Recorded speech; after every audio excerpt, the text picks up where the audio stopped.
आजच्या डिजिटल जगात आधार आणि पॅन कार्ड हे फक्त ओळखपत्र नाही आहेत. खरं तर ही आपल्या संपूर्ण आर्थिक आणि नागरी जीवनाची एक मास्टर की झाली आहे. म्हणजे एक अशी चावी जी सगळी कुलूपं उघडतेय. आता आपण या विश्लेषणात जरा खोलवर जाऊन बघूया आणि समजून घेऊया की हीच चावी जर चुकीच्या लोकांच्या हातात गेली तर काय काय होऊ शकतं.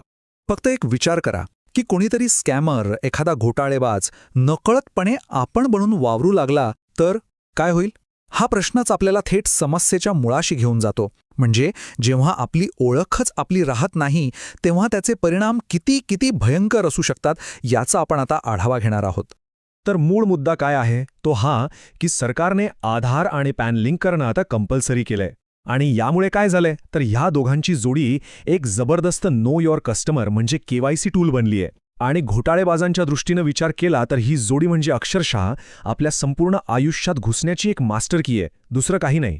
बरं, आता आपण या समस्येच्या पहिल्या भागाकडे वळूया. विचार करा, आपली ओळखच आपल्या विरुद्ध एक शस्त्र म्हणून वापरली जाते. हो, शस्त्र. अशावेळी त्याचे आर्थिक आणि कायदेशीर परिणाम किती विनाशकारी असू शकतात हे आता आपण बघणार आहोत. सगळ्यात पहिला आणि सरळ धोका तो म्हणजे आपल्या नावावर परस्पर कर्ज काढलं जाणं. आणि यामुळे होतं काय की पीडित व्यक्ती एका अशा कर्जाच्या जाळ्यात अडकते ज्याची तिला पुसटशी कल्पनाही नसते. पण हे होतं कसं तर बघा, स्कॅमर्स आपल्या नावाने इन्स्टंट पर्सनल लोन्स आणि बाय नाव पे लेटर सारख्या योजनांसाठी अर्ज करतात. इतकंच नाही तर एकामागोमाग एक क्रेडिट कार्ड्स काढून ती पूर्णपणे वापरून टाकतात. मग हे सगळे पैसे जातात बनावट खात्यांमध्ये आणि त्याची परतफेड ती कधीच केली जात नाही. आणि याचा शेवटचा परिणाम आपला सिबिल स्कोअर पार रसतळाला जातो आणि मग भविष्यात आपल्याला खरंखुरं कर्ज मिळणंही जवळजवळ अशक्य होऊन बसतं. आता बघूया दुसरा गंभीर परिणाम. याला टॅक्स टेररिझम असंही म्हटलं जातं. आणि हे नाव अगदी योग्य आहे, कारण इथे होतं काय की आपली चोरी झालेली ओळख वापरून टॅक्सची फसवणूक केली जाते, पण त्याची पूर्ण जबाबदारी मात्र आपल्यावर टाकली जाते. हे किती गंभीर आहे हे या वाक्यावरून लक्षात येईल. नोकरी करणाऱ्या लोकांना अचानक इन्कम टॅक्स डिपार्टमेंटकडून करोडो रुपयाची मागणी करणाऱ्या नोटिसा येतात. विचार करा, हे खरंच घडतंय. हे किती धक्कादायक असेल याची आपण फक्त कल्पनाच करू शकतो.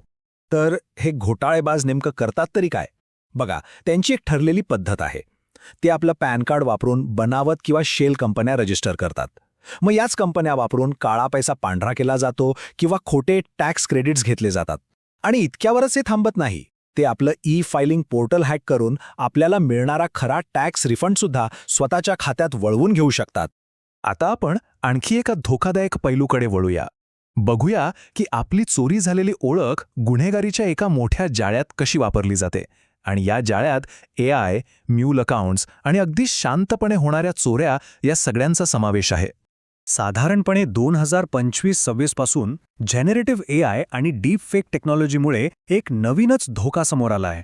बघा, नॉर्मल व्हिडिओ केवायसीमध्ये काय होतं, एक खरी व्यक्ती कॅमेऱ्यासमोर येते आणि आपली ओळख पटवते. पण आता घोटाळेबाज काय करतात, ते चोरी केलेला पॅन आणि आधार डेटा घेतात, त्यावर डीप फेक टेक्नॉलॉजी वापरतात आणि याच्या जोरावर ते सिक्युरिटी सिस्टीमला अगदी सहज फसवतात आणि सरळ सरळ अवैध खाती उघडतात.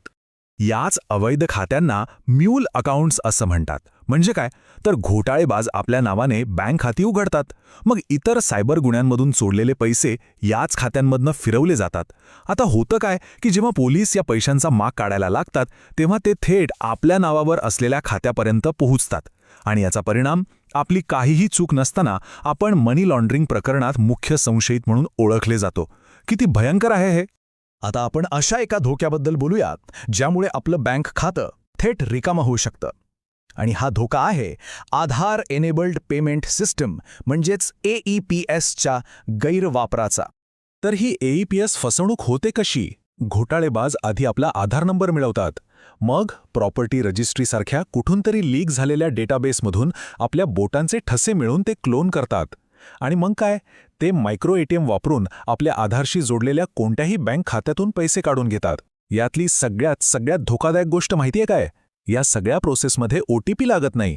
म्हणजे आपल्याला साधा अलर्ट मेसेजही येत नाही आणि खातं रिकामं होतं. ठीक आहे, इतके सगळे धोके ऐकून घाबरून झाला होतं. पण आता सगळ्यात महत्त्वाच्या भागाकडे वळूया. यावर उपाय काय? आता आपण समस्येवर नाही तर समाधानावर बोलणार आहोत. एक मजबूत, एक प्रोॲक्टिव्ह डिजिटल ढाल कशी तयार करायची ते आता आपण पाहूया. ही आहे आपली 5 कलमी संरक्षण योजना. एकदम सोपी. 1. मास्क्ड आधार वापरा. 2. बायोमेट्रिक्स लॉक करा. 3. आपला सिबिल स्कोअर नियमित तपासा. 4. आपलं AIS आणि TIS म्हणजेच वार्षिक माहिती विवरण पाहत रहा. आणि 5. फिशिंग घोटाळ्यांपासून सावध रहा. चला आता यातला प्रत्येक मुद्दा जरा सविस्तरपणे समजून घेऊया. आता बघा, मास्क्ड आधार का महत्वाचा आहे हे इथे अगदी स्पष्ट दिसतंय. आपल्या नॉर्मल आधार कार्डवर पूर्ण 12 आकडे दिसतात, पण मास्क्ड आधारवर फक्त शेवटचे 4 आकडे दिसतात. पहिले 8 आकडे लपवलेले असतात. म्हणजे जेव्हा आपण हॉटेलमध्ये किंवा कुठे खासगी नोकरीसाठी ओळखपत्र देतो तेव्हा मास्क्ड आधार दिला तर आपला पूर्ण नंबर सुरक्षित राहतो, तो कोणालाही कळत नाही.